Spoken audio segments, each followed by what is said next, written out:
Perkenalkan, nama saya Marvel dari kelas 5B nomor absen 2. Hari ini saya akan menceritakan kisah Santa Ursula.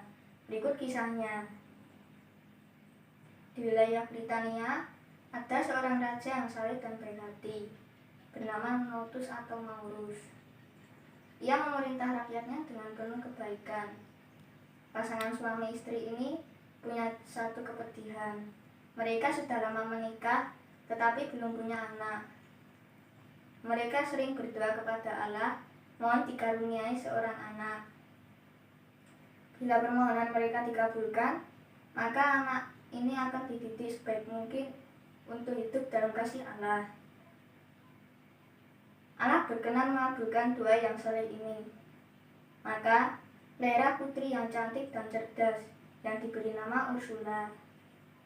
Ketika remaja, kecantikan dan kecerdasannya mulai terkenal di kalangan kaum bangsawan. Banyak bangsawan yang tertarik dengan Ursula. Maka pada suatu hari, dari kerajaan Kuatman Besar mengirim utusan kepada ayah Ursula bagi putranya Pangeran Eterius. Ursula kemudian dipanggil oleh ayahnya dan disampaikanlah kabar dari utusan kerajaan lain itu. Ursula mengajak seluruh penduduk untuk berdoa dan berpuasa selama 3 hari. Ursula kemudian menerima lamaran raja itu dengan 4 syarat. Syarat pertama, calon suaminya Pangeran Eterius diminta belajar tentang iman Kristen dan kemudian dibaptis menjadi Katolik. Syarat kedua, Ursula diminta diberi teman 10 gadis dan setiap gadis membawa 1000 dayang. Syarat ketiga, pernikahan ditunda selama 3 tahun supaya Ursula dan kawan-kawannya dapat berziarah ke rumah dan sekitarnya. Syarat keempat, dibuatkan kapal yang cukup besar untuk seluruh rombongan berziarah. Di luar dugaan, syarat-syarat ini diterima oleh calon suaminya. Ursula bertemu Paus Viriatus dan memohon supaya semua gadis dibaptis.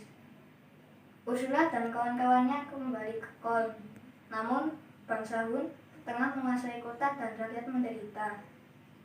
Ursula dan kawan-kawannya mengalami gangguan, dan mahkota kesucian hendak direbut oleh bangsa Hun. Namun, Ursula dan kawan-kawannya mencintai Tuhan lebih dari ketakutan. Bukannya takut, Ursula dan kawan-kawannya milih mati terpanah oleh bangsa Hun.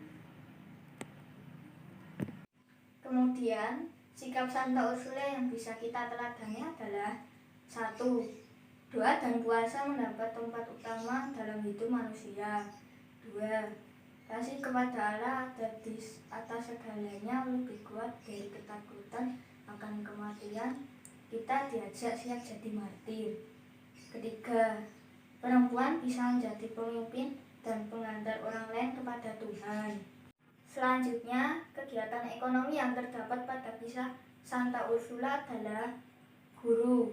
Perannya mengajar, meningkatkan taraf hidup masyarakat bidang pendidikan. Pedagang, meningkatkan taraf hidup masyarakat bidang ekonomi. Nelayan, perannya mengumpulkan pasukan hasil laut. Selanjutnya, usaha yang bisa dilakukan untuk mewujudkan kesederajatan antara laki-laki dan perempuan adalah sebagai berikut. 1. Memberi hak-hak yang sama antara laki-laki dan perempuan. 2. Mengikis sikap saling berkuasa. 3. Meluruskan pandangan yang salah tentang laki-laki dan perempuan.